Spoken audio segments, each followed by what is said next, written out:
के मधुर नाम में आप सबों को जय मसीह की। पिछले 2 हफ्तों में हमने परमेश्वर की सामर्थ्य के ऊपर गौर किया। जब प्रकाशित वाक्य के उस अध्ययन को हम गौर कर रहे हैं, परमेश्वर में 7 आत्माएं पाई जाती हैं। परमेश्वर 7 तरह की चीज़ों के मालिक हैं। 7 मतलब होता है संपूर्णता। और यहाँ पे जब प्रभु यीशु को दर्शन में यूहन्ना देख रहे हैं तो प्रभु यीशु के अंदर आत्मिक रूप से, शारीरिक रूप से भी 7 चीज़ें पाई जाती। और उन 7 चीज़ों में जो पहली चीज़ है वो है सामर्थ। और पिछले वचन में 2 बार सामर्थ के बारे में बातचीत परमेश्वर ने की। मुझे सिखाया, मैंने आप तक पहुंचाया।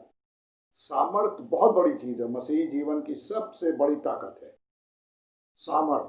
परमेश्वर सामर्थी है, वाचन भरा पड़ा इससे। और मेरे प्रियो, यहाँ पे सामर्थ के बाद आज हम चलेंगे और देखेंगे कि यही प्रकाशित वाक्य 5वें बाब की 12वीं आयत क्या कहती है। और वे ऊंचे शब्द से कहते थे कि वध किया वह मेमने ही सामर्थ, धन और ज्ञान और शक्ति और आदर और महिमा और धन्यवाद के योग्य है। तो पहली चीज सामर्थ थी और दूसरी चीज है धन, रिचेस। आज इस धन के बारे में परमेश्वर का वचन हमें कुछ बताने जा रहा है। मेरे प्रियो, वचन में अगर आप बहुत गहराई से पढ़ेंगे तो आपको 2 बातें दिखाई पड़ेंगी। पहली है संसारिक धन और दूसरी है आत्मिक धन। आज बातचीत करेंगे संसारिक धन के लिए। एक आत्मिक धन भी होता है, वो भी वचन से आपको दिखाएंगे। परमेश्वर में ये धन पाया जाता है, दिखाएंगे वचन से भी आपको। और प्रभु यीशु का जब दर्शन देख रहे हैं तो उसमें भी धन दिखाई पड़ रहा है। यानी ना वो सिर्फ सामर्थ्य से भरा हुआ है, लेकिन धन भी है उनके पास। अब हम चलकर देखेंगे कि वचन इस धन के बारे में क्या कहलाता है या कहता है। लेकिन सबसे पहले हमारे प्रभु यीशु ने अपने चेलों को एक शिक्षा दी। मत्ती 6:30 से 33 में प्रभु यीशु ने बताया कि तुम किसी बात की चिंता मत करो, क्योंकि तुम्हारे परमेश्वर को पता है तुम्हें किन चीज़ों की जरूरत है। हमारे लिए कितना बड़ा एक रिवॉर्ड है, एक इनाम है परमेश्वर का कि हमारे स्वर्ग पिता को मालूम है हमें क्या चाहिए है। प्रभु यीशु भी यही कहते थे कि मुझे मालूम है तुम्हें क्या चाहिए। जब भीड़ लग गई और रात होने लगी, झुटपुटा हो रहा था, जिन्होंने कहा यीशु मसीह से कि गुरु इन्हें विदा करिए, जाएं गांव में अपने लिए खाने का सामान खरीद लें। प्रभु ने कहा मुझे मालूम है मुझे क्या करना है। उनको भी बड़ा ताजुब था कि हमारे पास तो कुछ है नहीं, 5 रोटी चंद मछलियां। उन्होंने कहा नहीं, मुझे मालूम है क्या करना है, जो तुम्हारे पास है वो लाओ। मेरे प्रियो, प्रभु ने उसी को बढ़ाया और वचन जो बताता है कि सब खाकर तृप्त हुए। सिर्फ जेंट्स 5,000 थे।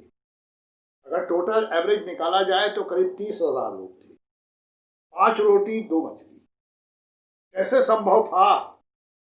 कहीं कहीं लिखा है थोड़ी सी मछली, लेकिन प्रभु यीशु के हाथ में जो चीज आती है वो बढ़ती है। और ये एक प्रैक्टिकल आप करके देखिएगा।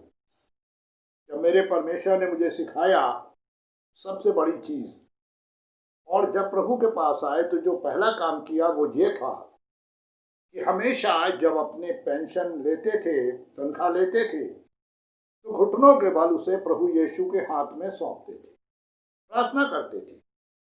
और आज इतने साल हो गए, अपनी उस 5,040 रुपए की पेंशन जो आज इनकम टैक्स के रेंज में आ गई, मेरे प्रियो, कभी कोई प्रभु ने घटी नहीं होने दी, कभी घटी नहीं होने दी। कभी कोई कह नहीं सकता कि हमने किसी के सामने हाथ फैलाया। और उससे बड़ी बात है कि जिस चीज की जब जब आवश्यकता पड़ी, परमेश्वर देते चले गए। घर की आवश्यकता थी, किराए के मकान में रहते थे, परमेश्वर ने घर दिया, मिरेकल के थ्रू दिया। बहुत बड़ा मिरेकल हमारे लिए। हम गवाही देते हैं सब जगह कि घर हमको कैसे मिला, जो आज 4 कमरों का है। टेरिस पे भी एक कमरा है, पूरा बना नहीं है पर है, कवर्ड। मेरे प्रियो, ये सिर्फ इसलिए क्योंकि परमेश्वर को चिंता है। हमेशा हमारी चिंता करते हैं, इसीलिए क्या कहते हैं, तुम चिंता मत करो, ये काम मेरा है। पहला पत्रस 5:7 में लिखा हुआ, अपनी सारी चिंता यहोवा में डाल दो, उसे तुम्हारी सोच और फिक्र है। अब ये चेले परेशान है कि इन लोगों का खाना कहाँ से आएगा। प्रभु यीशु ने कहा, जो तुम्हारे पास है वो ले आओ। वही मांगते हैं वो।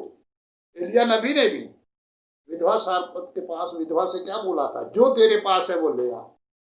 मेरे प्रियो, जो हमारे पास है उसी को परमेश्वर आशीष देंगे, वही फलता जाएगा, कमी नहीं होगी। कई बार लोग कुछ अजीब तरीके का अपने दिमाग में इमेजिनेशन बना लेते हैं कि परमेश्वर आसमान खोलेगा, जमीन फट जाएगी, धन निकलने लगेगा। नहीं मेरे प्रियो, होता है जरूरत के मुताबिक, कभी कभी कहीं हुआ हो, लेकिन जो हमारे पास है परमेश्वर उसी को आशीष देते हैं। अब यहाँ पर जो सबसे बड़ी बात है, प्रभु यीशु ने कहा, कोई चिंता मत करो। करो क्या? स्वर्ग और धर्म के राज की खोज करो। स्वर्ग खोजो, धर्म खोजो, और वचन ये कहता है तुम्हें हर चीज यूं ही मिल जाएगी। मिल जाएगी मीन्स रखी हुई है, मिल जाएगी, तुम्हें ढूंढना नहीं पड़ेगा, परमेश्वर देने के लिए तैयार है। मेरे प्रियो, आज हम चल देंगे भजन संहिता 34:10 को भी देखें। कितने प्यारे तरीके से परमेश्वर ने दाऊद को सिखाया कि जवान शेर भूखे रह सकते हैं, उनको घटी हो सकती है, लेकिन मेरे डरवैयों को किसी भली वस्तु की घटी नहीं होगी। जी हाँ, भजन संहिता 34:10 में लिखा हुआ है, हमें किसी भी बात की घटी नहीं होगी। मेरे प्रियो, बाइबल कहती है यीशु मसीह में धन पाया जाता है। शारीरिक धन जो हमारी आवश्यकता के मुताबिक हमें देने के लिए वो हमेशा तैयार है। आज हमारी कमी क्या है कि हम जब किसी बात की घटी होती है तो लोगों से मांगते हैं। जब मैं मकान खरीद रहा था, मुझे याद है, स्मरण है कि मेरी एक ही प्रार्थना थी कि पिता जो मेरे पास है आप उसी से मुझे दे दीजिए, मुझे किसी से कुछ लेना ना पड़े। और मेरे प्रियो, परमेश्वर ने ये किया। मुझे बहुत से लोगों ने कहा कुछ जरूरत हो बताइएगा, लेकिन परमेश्वर ने कहा मैं तेरे संग हूं, इधर उधर मत ताक, मैं तेरा परमेश्वर यहोवा हूं। और आपको ताज्जुब होगा सुन के कि जितना मेरे पास था मैं उसी के अंदर रहने मांग रहा था। और जो बेच रहे थे वो बच्चे के लिए आए थे प्रार्थना के लिए, उन्होंने अपना रेट बताया। परमेश्वर ने कहा जब तेरे पास है इसको दे। रजिस्ट्री हो गई और रजिस्ट्री का भी पैसा मेरे पास था। जब हम परमेश्वर के वचन पर विश्वास करते हैं ना, तो परमेश्वर सब कुछ करते हैं। यहाँ लिखा हुआ है जवान शेर भूखे रह सकते हैं, मेरे डरवैयों को खाने की नहीं, किसी भली वस्तु की घटी नहीं। परमेश्वर धन देने वाले परमेश्वर है। मैं आपको एक दो जगह ले चलूंगा, दिखाऊंगा वचन क्या कहता है। वचन ये सिखाता है कि जब हम पढ़ते हैं पहला शमूएल उसका 2 बाब उसकी 7वीं आयत, वहां पे वचन कुछ सिखा रहा है। और मेरे प्रियो, अगर आप उस वचन को अच्छी तरीके से पढ़ेंगे तो वहां पर परमेश्वर का वचन क्या कह रहा है। ऐसे लिखा हुआ है, यहोवा निर्धन करता है और धनी भी बनाता है। जी, यहोवा निर्धन करता और धनी भी बनाता है, वही नीचा करता है और ऊंचा भी करता है। यहोवा निर्धन बनाता है तो धनी भी बनाता है। हम वचन में और गहराई में जाएं तो जब सुलेमान परमेश्वर के मंदिर बना चुके और बैठे हुए परमेश्वर के लिए उपासना कर रहे थे, परमेश्वर की महिमा कर रहे थे मंदिर के सामने हाथ फैला के, तो परमेश्वर ने क्या बोला था सुलेमान से कि मांग, तू मुझसे क्या मांगता है। और सुलेमान ने क्या मांगा। आज मनुष्य अगर परमेश्वर दर्शन दे के मांगे तो क्या मांगेगा, दुनियावी धन दौलत सुख सब कुछ चाहिए। सुलेमान ने क्या मांगा, ये परमेश्वर जो तूने इतनी बड़ी मुझको प्रजा दी है उसका न्याय करने के लिए मुझे बुद्धि दे। अपने लिए कुछ नहीं मांगा, प्रजा का न्याय करने के लिए बुद्धि दे। कितनी प्यारी कहा जा सकता है, कितनी प्यारी बात परमेश्वर ने सुलेमान के मुंह से निकलवाई, क्योंकि तेरे जो अंदर है वही तेरे बाहर आएगा। परमेश्वर ने सुलेमान से क्या बोला, इसी को आगे पढ़िएगा तो वहां लिखा हुआ है पहले राजा के 2 बाब में 3 बाब में कि चूंकि तूने मुझसे ये चीजें नहीं मांगी हैं तो ये तो मैं दूंगा ही, लेकिन इसके साथ तुझे धन भी दूंगा। और जानते हैं, जब सुलेमान के धन के बारे में आप पढ़ेंगे तो आप सोच नहीं सकते। वचन कहता है कि उसके राज में चांदी कैसे हो गई थी, मालूम है आपको? पत्थर की तरह, जिसकी कोई वैल्यू नहीं थी। सोना इतना था, चांदी की तो कोई वैल्यू नहीं थी। क्योंकि वचन ये कहता है कि वो धनी बनाता है। सुलेमान कितना धनी हुआ, उसके बराबर आज तक कोई धनी बना ही नहीं। जी हाँ, सुलेमान के घर के खाने को जब आप पढ़ेंगे, मैंने निकाला, सब कुछ है मेरे पास, समय नहीं है। इतना खाना बनता था उसके यहाँ कि जितने उसके संग होते थे सब खाते थे, उसके सारे दरबारी भी खाते थे, कोई कमी नहीं थी। और कोई ऐसी चीज नहीं थी जो उसके खाने में होती नहीं थी। मेरे प्रियो, सिर्फ सबके पीछे एक कारण था। सुलेमान ने मांगा बुद्धि और परमेश्वर ने दिया सब कुछ। परमेश्वर ने धन भी बनाते हैं, धनी भी बनाते हैं। अब वचन, नीति वचन में जाएंगे तो वहां लिखा हुआ है कि जो धन परमेश्वर देता है उसके साथ दुख नहीं देता, और जो धन शैतान देता है उसके साथ दुख ही दुख देता है। आज हमारे जीवन में हमें क्या चाहिए? वचन कह रहा है परमेश्वर में धन पाया जाता है। यही तो परमेश्वर ने लूसीफर को दिया। तो वो प्रभु यीशु को उसी धन से टेम्प्ट कर रहा था।